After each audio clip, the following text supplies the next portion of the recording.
Hasil dari forensik ya memang sudah keluar.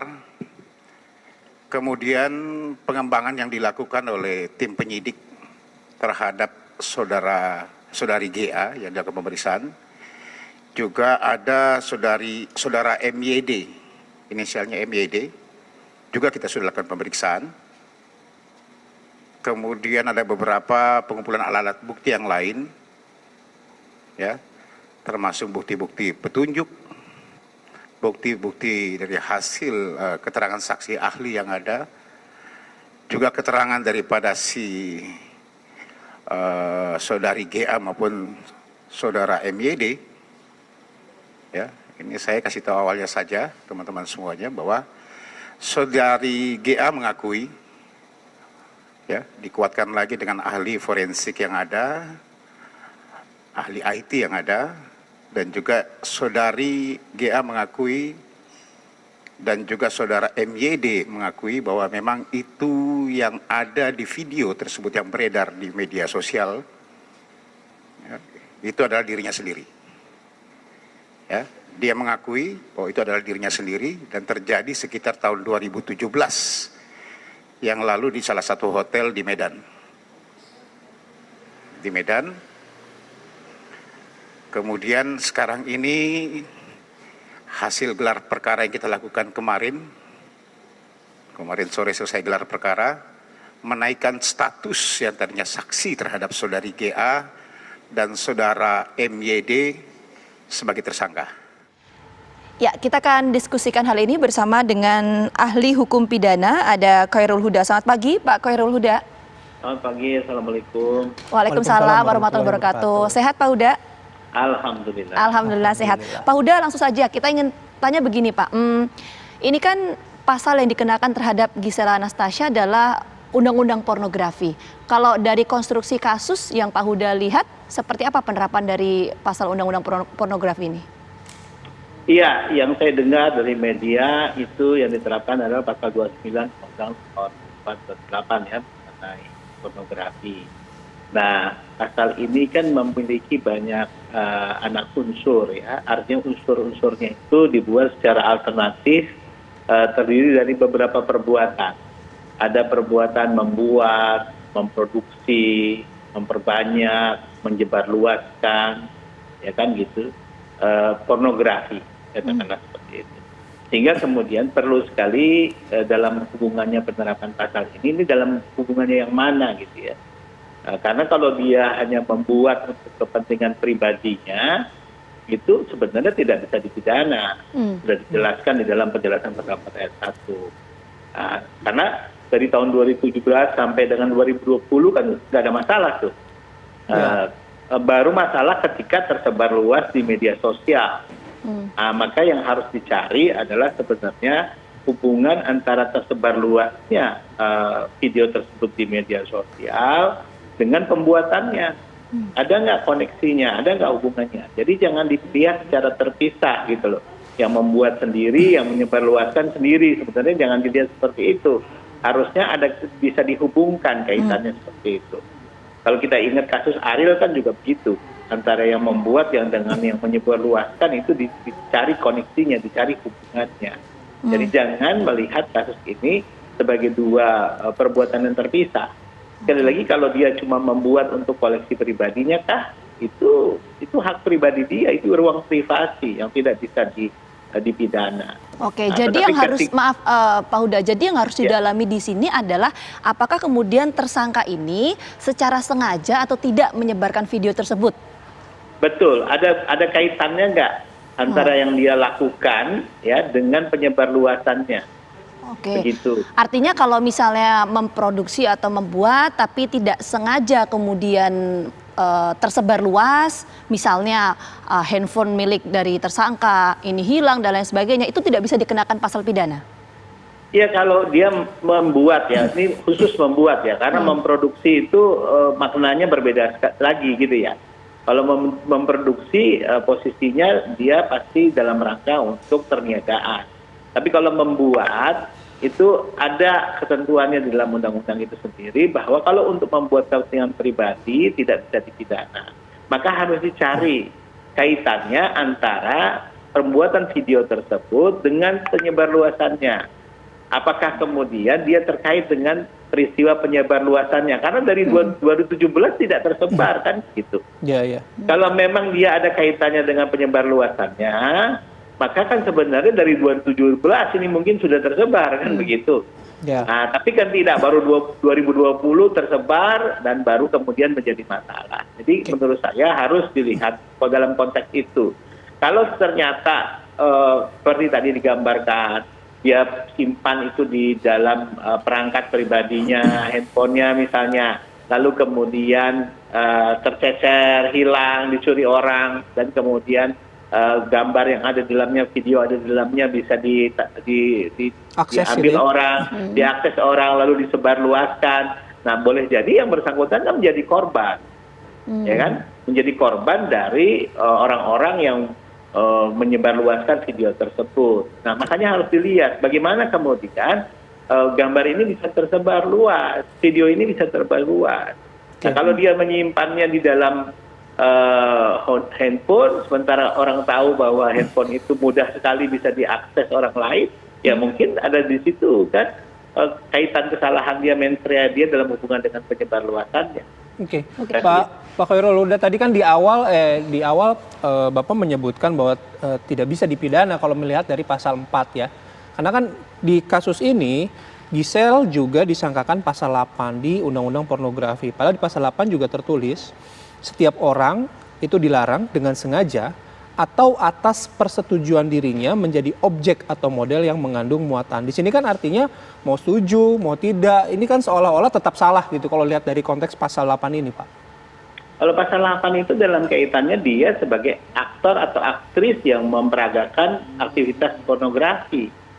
Ada orang lain yang membuat, memproduksi, mengambil gambarnya. Oh, ada unsur orang lainnya di situ? Betul. Jadi kalau kita lihat dari gambarnya, yang saya tahu dari media itu kan sepertinya direkam dengan kamera ponsel, katakanlah seperti itu ya. Okay. Nah, kan tidak ada orang lain yang mengambil gambar. Lain kalau seandainya seperti kita talk show sekarang. Ada kameramen yang mengambil gambar. Nah, kalau Anda yang berperan berdua di studio sekarang ini, Anda yang kena pasal 8. Karena kameramennya yang membuat, yang memproduksi. Kan begitu. Nah, dalam konteks ini menurut saya penerapan pasal 8 tidak tepat buat kasus ini, katakanlah. Karena ini dibuat dalam konteks pribadi atau dengan perangkat pribadi oleh yang bersangkutan sendiri. Oke, baik. Kita break dulu ya, Pak Khairul Huda, nanti kita lanjut lagi ya pembahasannya ya. Baik, kita akan kembali sesaat lagi. Ya, saya mau langsung lanjut ke Pak Huda. Pak Huda, tentu pertanyaan publik seperti ini, Pak. Mungkin ini juga bisa menjadi pengetahuan juga untuk masyarakat. Kalau di kasus Giselle, konstruksi kasusnya kan pihak kepolisian mengatakan bahwa sudah mengakui bahwa dialah sosok yang ada di video tersebut. Tapi kemudian kan mengaku bahwa HP-nya ini hilang, kan seperti itu. Nah, ini seperti apa? Apakah memang ada dugaan kelalaian di sana bisa dikenakan pasal pidana atau seperti apa sih, Pak? Sebetulnya kalau dari perspektif hukum pidana?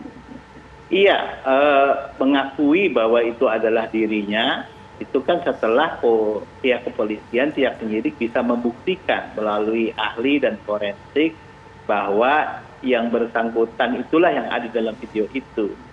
Jadi beda konteksnya kalau dari awal memang dia membantu kepolisian dan dengan menyatakan itu dirinya dan kemudian ponselnya hilang. Sehingga dia melaporkan ke pihak kepolisian kalau ponselnya hilang begitu, Pak? Iya, bukan hanya melaporkan, tetapi dari awal ketika kasus ini dimulai penyelidikan dan penyidikan, dia menyampaikan bahwa ini adalah dirinya dia, tapi itu terjadi karena ponselnya hilang tahun 2017 misalnya, sehingga kemudian gambar itu kemudian tersebar sekarang, katakanlah begitu.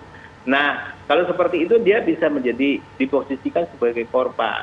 Tapi ini tidak kan, dilakukan penyidikan, dilakukan pemeriksaan ahli-ahli, forensik memeriksa, terbuktilah bahwa yang bersangkutan, baru tadi dari pihak kepolisian menyatakan dikuatkan dengan pengakuan yang bersangkutan. Artinya mengakunya setelah bisa dibuktikan. Nah, sehingga hilangnya handphone tadi tidak bisa begitu saja sebagai sebuah keadaan yang tidak bisa dia hindari. Nah, jadi polisi harus mendalami keterkaitan antara penyebarluasan gambar ini, video ini dengan hilangnya ponsel tadi. Iya, iya. Nah, Gitu. Pak, kalau katakanlah nih ada gadget gitu di handphone saya gitu, tiba-tiba ada konten sensitif di dalamnya. Saya kehilangan karena jatuh, dicuri. Nah, apakah saya juga menjadi sosok yang harus ikut bertanggung jawab atas kehilangan yang katakan dilakukan oleh orang lain, dicuri misalnya? Iya, di dalam hukum pidana itu ada namanya dolus essentialis. Ada namanya kesengajaan karena kemungkinan. Jadi setiap hal yang memungkinkan, katakanlah timbulnya satu keadaan yang dilarang, itu namanya satu perbuatan yang disengaja. Nah, jadi kalau kita menyimpan file pribadi kita, video pribadi kita di ponsel, sementara kita menyadari bahwa ponsel ini mudah sekali berpindah tangan kepada tangan orang lain, maka ada kesengajaan pada diri kita untuk juga ikut menyebarluaskan apa yang ada di situ. Itulah yang terjadi dalam kasus Ariel. Ya. Makanya jangan menyimpan file-file pribadi di tempat-tempat yang mudah Diakses ya. diakses orang, di laptop, katakanlah di handphone, itu kan mudah diakses orang. Nah, kalau hilang. Boleh kasih gambaran atau setidaknya pencerahan mengingatkan kembali persamaan atau irisan yang paling berdekatan dengan kasus Ariel ini di mana, Pak? Paling berdekatannya sebenarnya sama-sama dibuat sendiri, ya, videonya dibuat sendiri, itu pertama. Kedua, disebarkan oleh orang lain, ini juga kesamaan yang kedua. Dalam kasus Ariel, yang pengetahuan saya, video-video pribadinya disimpan di dalam tempat yang sama dengan file-file lagu-lagu dalam kelompok bandnya yang juga biasa diakses oleh kelompok bandnya. Sehingga kemudian kita bisa memandang bahwa itu tempat publik. Tempat yang biasa dipakai bersama. Itulah yang menyebabkan video tersebut ikut tersebar luas ketika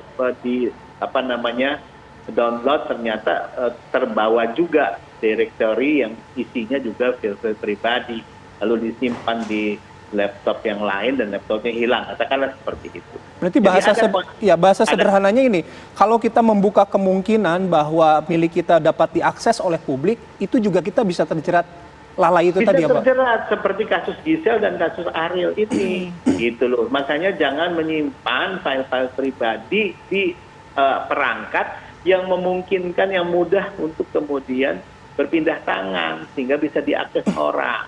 Katakanlah seperti itu. Ini ya, makanya kemudian kita mesti harus mendalami dalam kasus Gisel ini, polisi harus bisa mendalami kaitan antara pembuatan video ini dengan penyebarannya. Jadi jangan dipisahkan gitu loh. Karena kalau dipisahkan nanti Gisel dan pengacaranya akan bisa dengan mudah mematahkan dakwaan dengan mengatakan bahwa ini kepentingan pribadi, dibuat untuk kepentingan pribadi, koleksi pribadi. Karena buktinya dari tahun 2017 dibuat itu tidak pernah kami dipersebarluaskan, katakanlah seperti itu. Itu bisa menjadi celah hukum begitu ya, ketika nanti untuk lolos di pengadilan.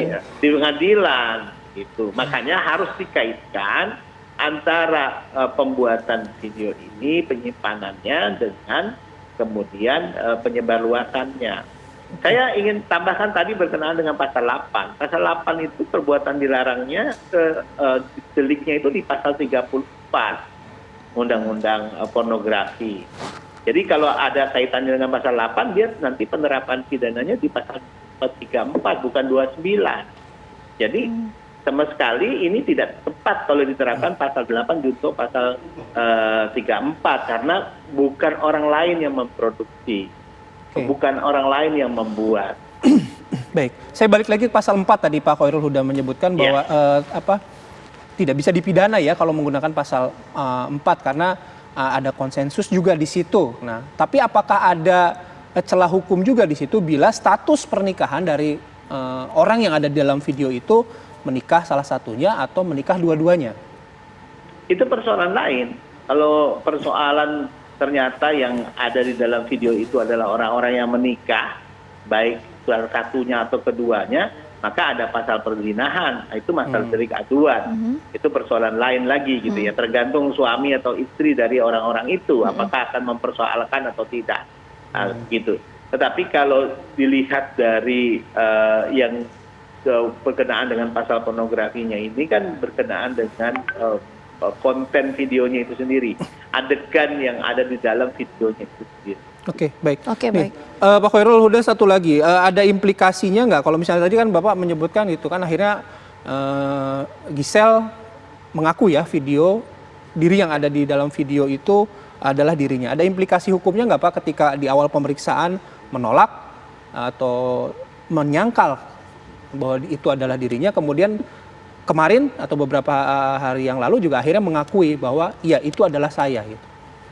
Ya, ada implikasinya karena menurut saya, karena implikasinya adalah sehingga kemudian fokus penyidikan tidak bisa hanya pada yang menyebarluaskan, juga harus membuktikan tentang siapa yang membuat karena dia menyangkal. Tapi kalau dari awal dia membuat untuk kepentingan pribadi, koleksi pribadi, katakanlah seperti itu, kan problemnya tinggal siapa yang menyebarluaskan. Ya. Nah, sehingga kemudian yang bersangkutan berposisi sebagai korban justru, kan gitu. Kita lihat bandingkan dengan kasus Ariel, Sutari kan mengakui dengan terus terang, sehingga kemudian dia tidak tersentuh hukum sama sekali. Oke. Baik, terima kasih Pak Khairul Huda atas kuliah paginya hari ini. Semoga sehat selalu Pak. Selamat beraktivitas kembali. Assalamualaikum warahmatullahi wabarakatuh. Waalaikumsalam warahmatullahi wabarakatuh.